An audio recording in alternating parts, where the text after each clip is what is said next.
and I'm going to be going over tonight's NBA slate. And then following that, I will probably do the NHL, but I will break it up into two separate videos. And as you can probably tell, if you are a YouTube subscriber or a subscriber to my Twitch, these are starting to be done live. So if you do want to come in and ask questions, you can feel free to do that. Again, it's a little earlier in the day, but this is the only time I can find to do it. And, you know, if you do have some questions about the slate, feel free to fire them up. And from time to time, if you have any general questions, you could fire those up as well, about anything, really. So tonight is a big night in the DraftKings streets because we have the NBA 2.25 Mega Millionaire Millie Maker on DraftKings. So it's I didn't start taking shots at this one. Ooh, what is that? Let's unshare this. Hold on. Let's stop stream sharing. Let's try it again. Share a screen. We'll try this one. Okay, much better. So we're going to go over tonight's slate, and it's only, you know, we have quite a bit of time to go, but we are going to take a shot at it. First, we're going to take a look just at the overall games, and then we're going to go into my sheets and see what kind of stands out. So just kind of like really looking game by game real quick. So Phoenix is playing Charlotte, 230-point total, something like that, 10-point spread. You have Detroit, Chicago, a little less, 222. Cleveland, Boston, about 220. Miami, Philly, very, very small. Total there, 214. New York and Boston, pretty 222, pretty pedestrian there. OKC, Lakers, 230 with a small spread. That looks juicy. Milwaukee, Orlando, 225, kind of in the middle of the road there. Then you have another 230, Memphis at Houston. The spread is a little fishy, but 230 is 230. And then the last game of the night, you have New Orleans and Portland, which looks pretty juicy at 230 and a small spread. So without even looking at the games, at the players, you would think that you'd want to play something from Memphis, Portland, Memphis, Houston, New Orleans, Portland, Memphis, Houston, and probably OKC, LA. But the thing about the NBA is, again, it really just depends on who's out, because it's not just what the team's going to do, it's who's going to contribute to those fantasy points. Okay, so let us now pull up the sheets for today and take a look and see what they look like. So what I'm doing is listing everything by sheets value score, and actually I was listing it by points per dollar. Now I'll list it by sheets value score and take kind of a gaze at what the overall slate looks like. And then we're going to do the same thing. We're going to point out, we're going to resort everything by point per dollar and go over what the slate kind of looks like and figure out what types of builds I'm going to be expecting to make. One other, by the way, one other announcement before we forget is that tonight is my favorite night because Wednesdays are going to be now live sweat nights. Pretty much every Wednesday that there's a card. And 11 p.m., just tune into this YouTube channel. Or better yet, make sure you hit subscribe so you get notified when we actually do go live. Or on my Twitch. And we're going to go through this tournament and see who's doing well and who's doing poorly. And hopefully we'll be able to root for something kind of along the way. So looking here, I like to see if there's anybody that stands out at sheets value score. And right off the bat, you do see that Anthony Davis does have a pretty healthy projection here. At 3.5 times, 3.5 points more than Morant, and only 300 more. It's easy to see why he's probably the best overall upside play on the slate.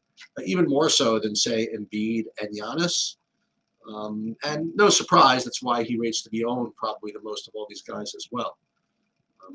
But what you do see is this Sheets value score is 194. Now, again, you have to be familiar with the way this works to grasp this. But usually the top of these guys is usually over 200.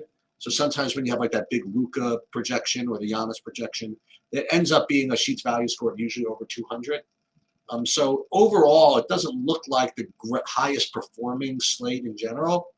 So that's one thing to keep in mind. You don't have to get that greedy because you're just not going to get that many points. The other thing to think about is that in a low-scoring environment, you do kind of want to get those raw points. You don't have to be as much a stickler for value. It's another way of saying pretty much the same thing. Nonetheless, it does look like Anthony Davis is going to stand out as the best overall play if you can get to him. Now, the other thing I'd like to look at is the slate as we rate it by points per dollar. The reason why is it'll tell you, well, at least it'll guide you to whether this is more of a stars and scrubs type build or a mid-range build. And what I'd like to do is I'd like to see if there are point per dollar projected guys like 7x or higher. That's usually my cutoff to see if there's quote unquote, good chalk or unfadable chalk or whatever you want to call it. That's really, really good value if you have point per dollar projection of over 7, and you at least have something over 6. And here on this particular slate at this juncture, the value isn't that great. I mean, you have nobody over 7x. You have Malik Beasley at just barely over 6x. And you see the top 2 projected guys, obviously, are, you see them up here, Beasley and Vanderbilt. You see their ownership is 42 and 46%. And that type of ownership is usually not justified when you have this type of projection, okay? Unless, again, there's so little value that you're just forced to play guys like this, in which case you're going to get that kind of ownership.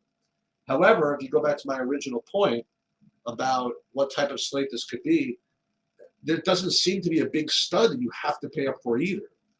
So it looks as though the value is probably sort of fishy. That's my initial take on this whole thing, is that the value on the slate as it stands now is probably a little fishy. The studs on the slate are such that you don't really have to pay up for them. So it's probably, if I had to guess, a middling type build. Okay. So the way you kind of analyze that, and we'll go back to game by game and see if any games stand out as far as stacks go, is I like to rate these plays 2 ways. First, I want to start by rating a Sheets value score and see if there are cheap guys with a high Sheets value score, because the way Sheets value score is calculated, it does reward just the highest projected players, and it rewards the high salary players. So if you can find a good Sheets value score in the mid-range, those are usually really, really strong plays. So what I like to do is I kind of look down here and I see that Terry Rozier at 7,200 is extremely strong. It's not often you get someone at 7,200 that puts himself in this type of range here. So as far as Sheets value score goes, so 7,200, very, very strong play. Josh Giddey, 7,600, very strong play. DeMar DeRozan, 7,900. So these are the plays that you want to be kind of focusing on, okay, to make this mid-range build type work. Yeah, I mean, all these guys look, they're going to have higher Sheets value score, but as I mentioned, without really, really good value to go with them, it might not be the way to play tonight.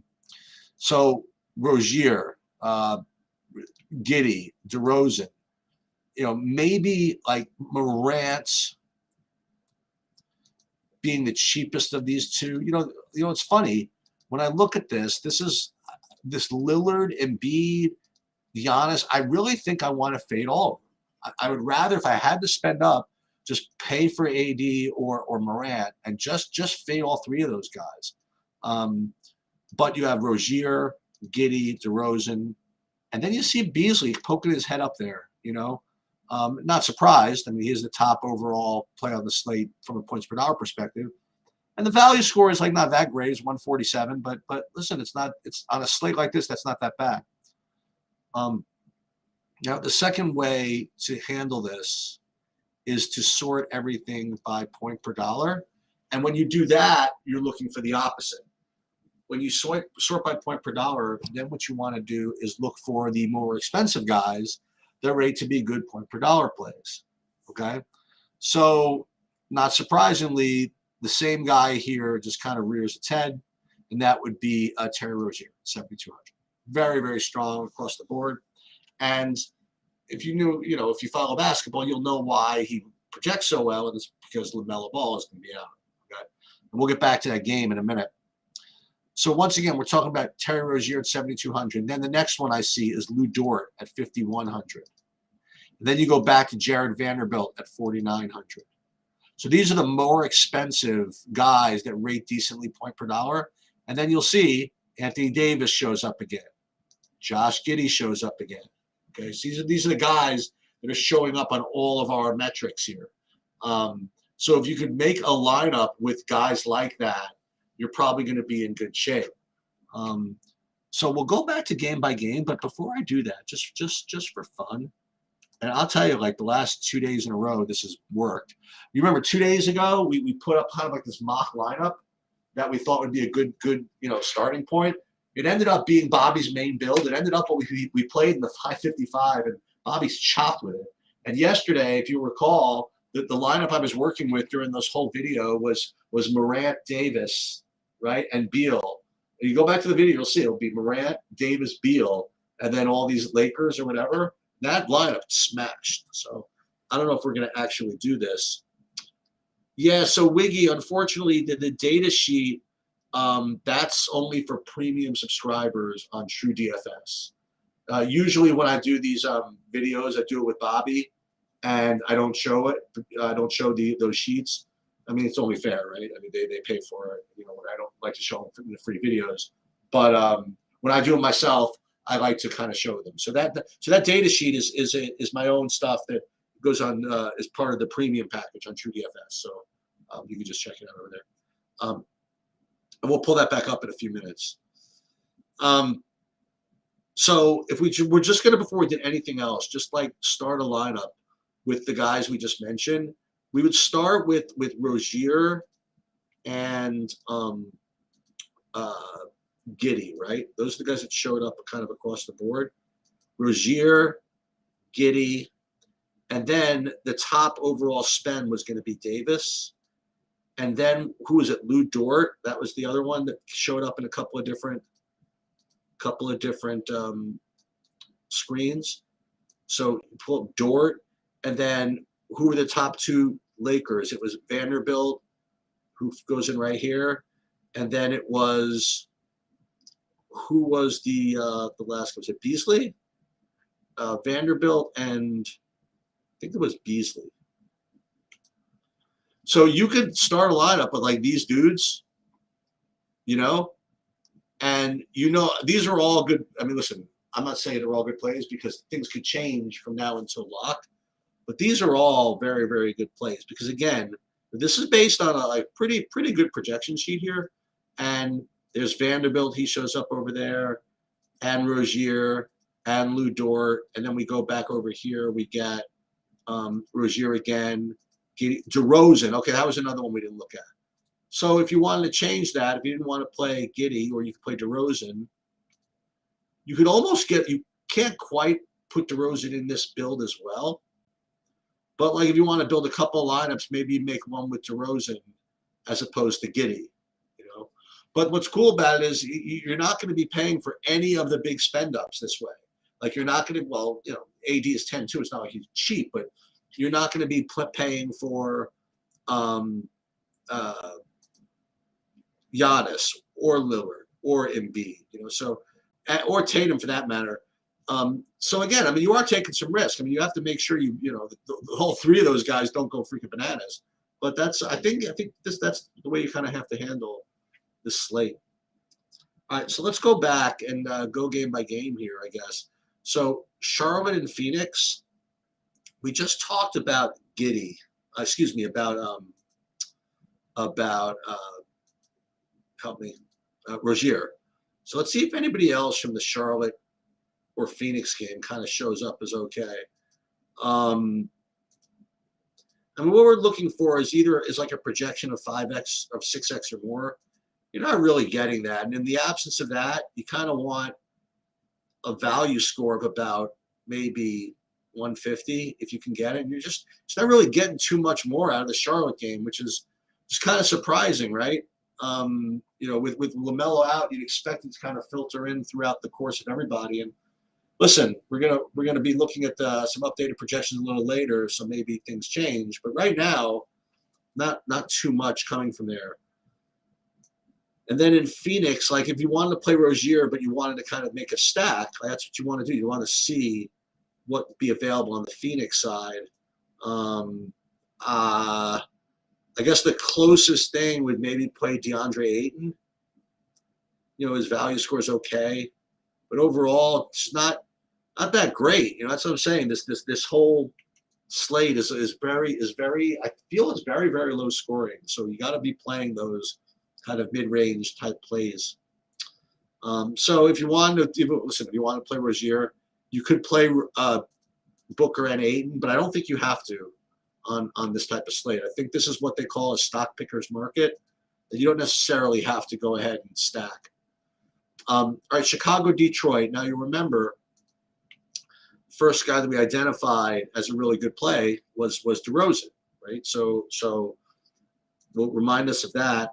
And then you'll see that there are some other okay plays here on the board. I mean, you'll get, Caruso's not the greatest value out there, but it's not the worst. I mean, Vooch at 9,100 is not, again, it's a rough card today, but I think he's very, very reasonable. So with the exception of DeRozan, I think that Vooch is okay, and Caruso is probably a decent value. Who are we playing? Chicago's playing Detroit.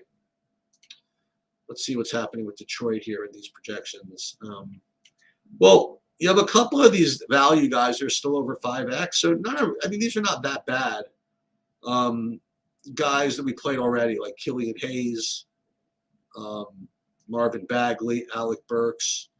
Not terrible. So again, if you end up trying to play those higher price studs, these are the guys you're going to probably end up having to try. It's not bad, okay, but it's not great. All right, moving on. Cleveland versus Boston. I don't expect to see too much in that game just because it's it's usually a very defensive game, these guys. So with Cleveland, listen, Donovan Mitchell, he always has upside, right? But it's kind of a tough matchup here. Mobley's not bad. Garland's not bad. The good thing about all these guys, they're all going to be about 5% owned, so that's not terrible. But aside from that, I mean, it's not that great of a game. Let's see Boston.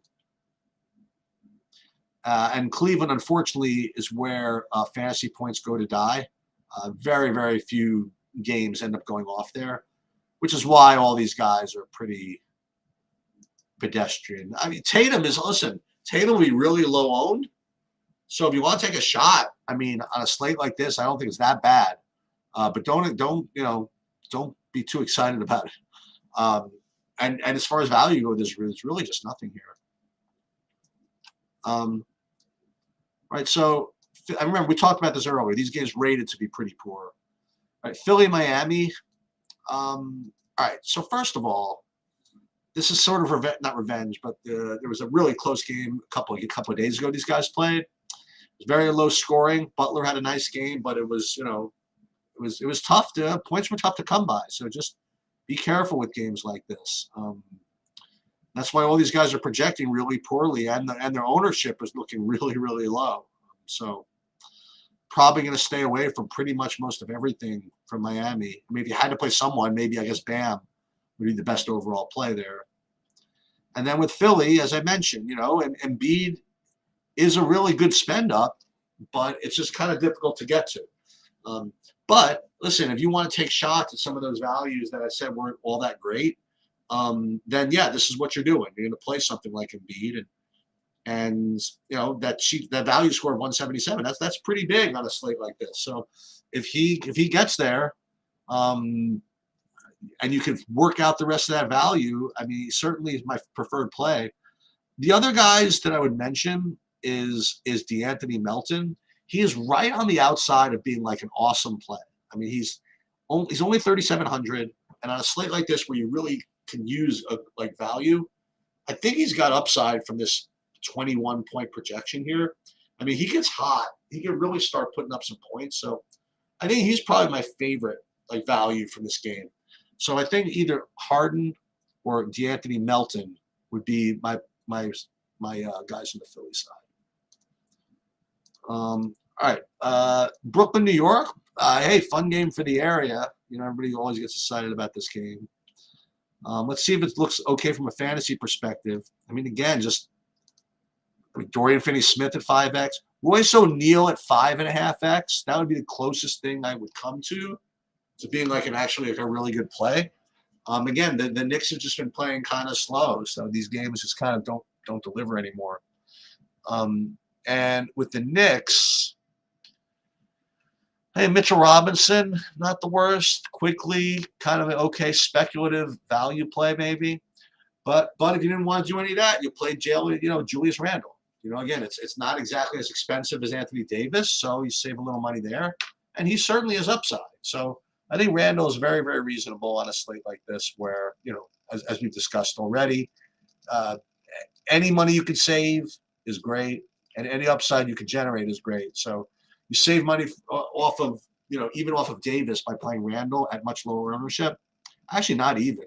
Yeah, that's true. He's going to be about 10% ownership. I think Randle's okay, but that's pretty much all I got from the Knicks side.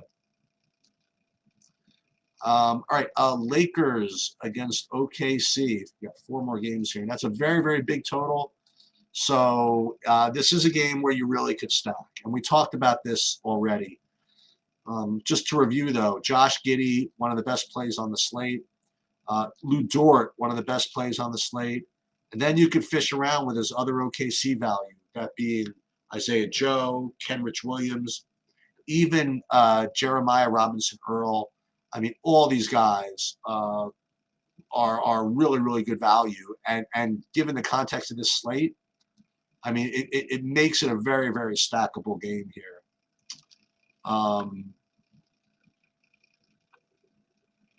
You're surprised which Williams, the 3,700 guy or the 6,200 guy? I mean, and these do update during the course of the day. I mean, it's possible that I get a better projection on them a little bit later, but I guess we're projecting that Jeremiah Robinson Earl is going. Oh, this guy up here, Jalen Williams. Yeah, I'm sort of a little surprised too, if you want to know the truth. I would expect for him to get a little bit of better projection too. I'm just not getting it. Can I tell you? But we'll see. And maybe things update a little bit throughout the course of the day. And again, Wig, if this is your first time here, we do this live as well at 6 o'clock tonight, where Bobby is here, and Bobby's like super sharp at figuring out which of these projections are nonsense or whatever it is.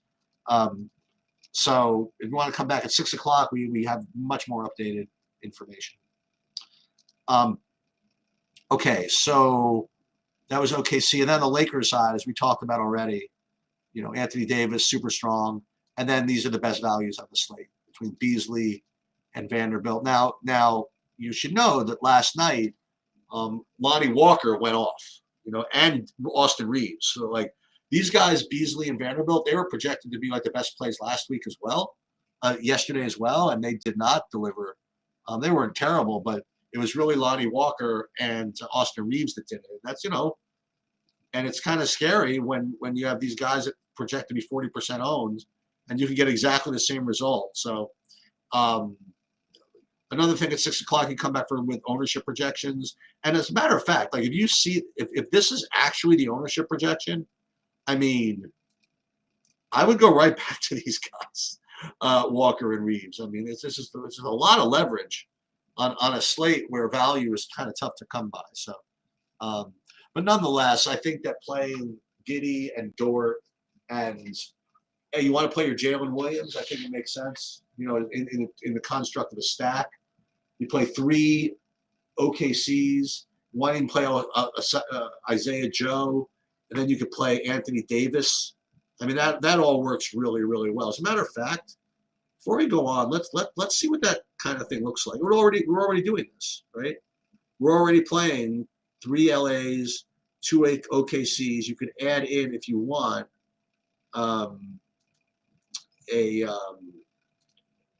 where is it? We could add in an Isaiah Joe. And now we have 3 OKCs, 3 LAs, and let's go. You know what I mean? Put the Rozier play in there, and then fill this in with whatever you want. Now I'm not saying I'm going to do this. I'm not saying this is the best play, but this is what it is. Yeah, that's a good observation, Wiggy. That's definitely a good observation. And so maybe, well, look at this. How about you can almost make this whole thing work. It's the 1 game stack with all these players. All right, moving on. Again, Orlando, Milwaukee. Nothing really stood out when we first looked at it, but let's just take another look here. You know, it's just not. To me, it's just not a slate to play someone like Giannis at 12-3. But you know, if you're confident you can get those value pieces to work, yeah, go for it. But overall, I just think this whole game stinks. Nothing on the Milwaukee side. Orlando, they have all their guys healthy now, so nobody really stands out over there, I don't believe. I mean, look at it. I don't even always have like a full 9 guys projected from a game, because I usually only take the guys that rate to do okay.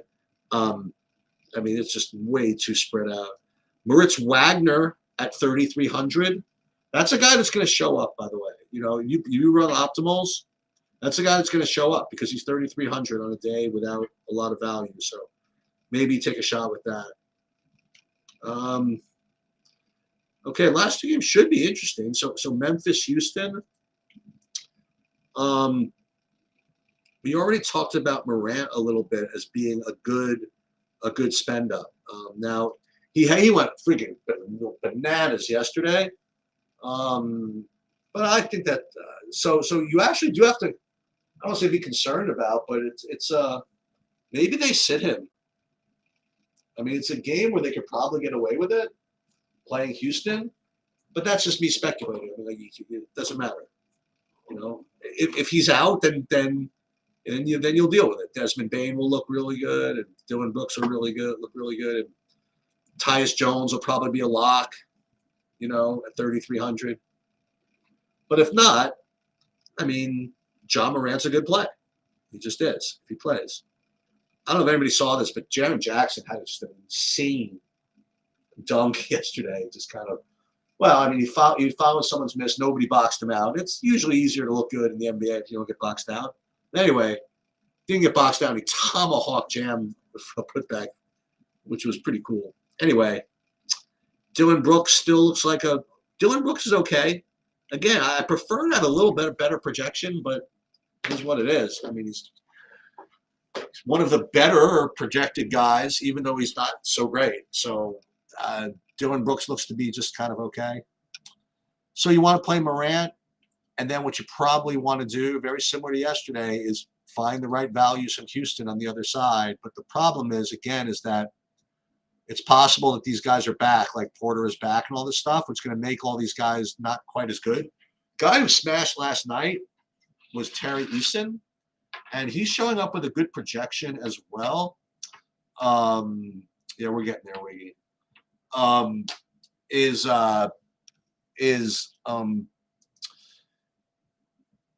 Is Tari Eason, and he looks like a pretty good value again today. So we'll keep him in our list of values here.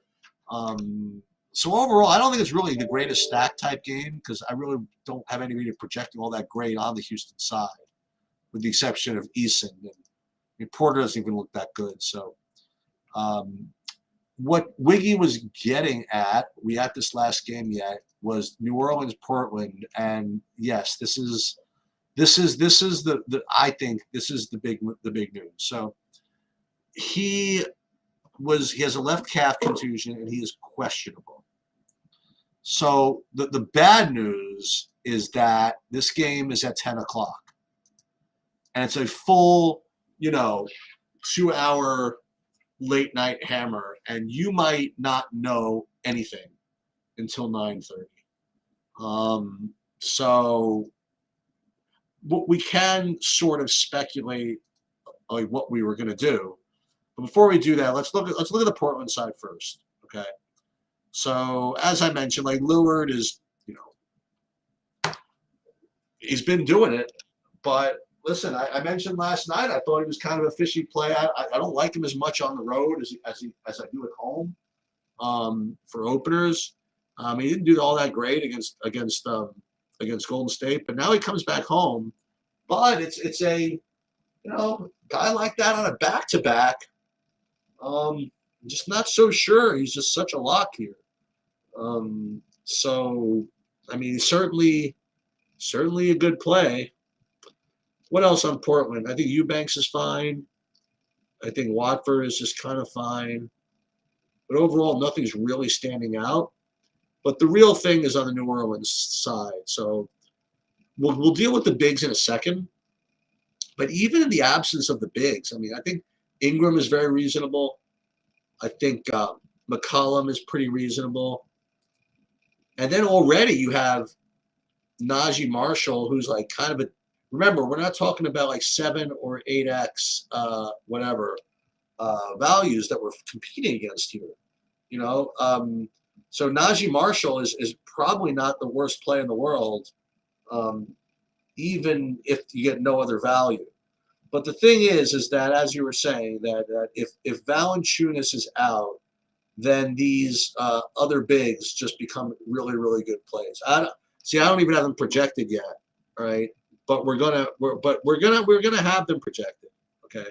Because remember, not only Zion Williams out for like the rest of his career, I guess, but Nance is out. So if Valanciunas is in fact out, I think both of these guys are in play. Now Jackson Hayes, he's particularly intriguing because he's also at the power forward position,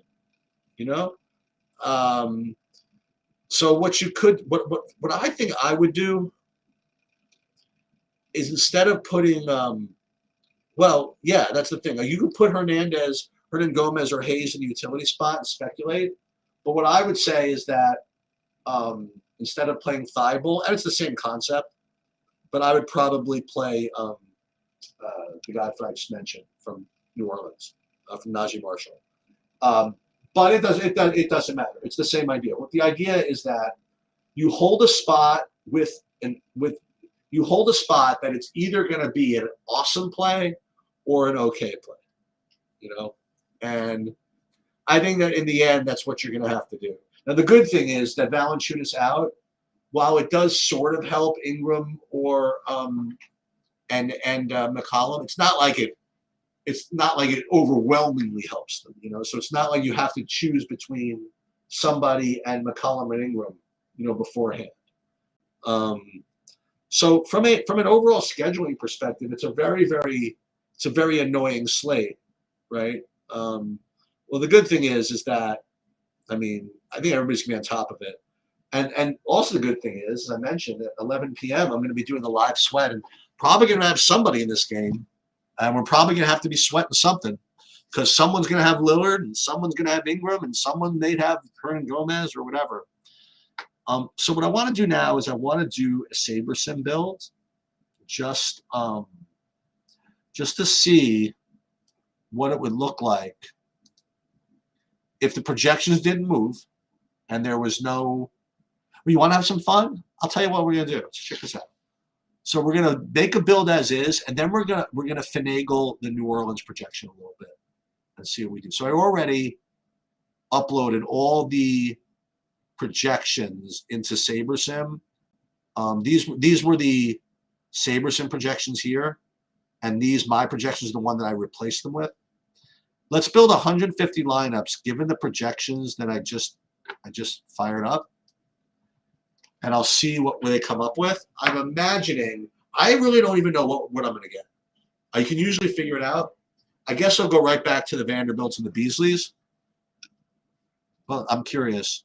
Oh, I forgot Rozier. So Rozier, Vanderbilt, Beasley, Davis, Morant, pretty much. Oh, what a surprise! All the guys we talked about. Like these are the top guys I discussed are the top guys in the lineups. Boy, oh boy, what a surprise!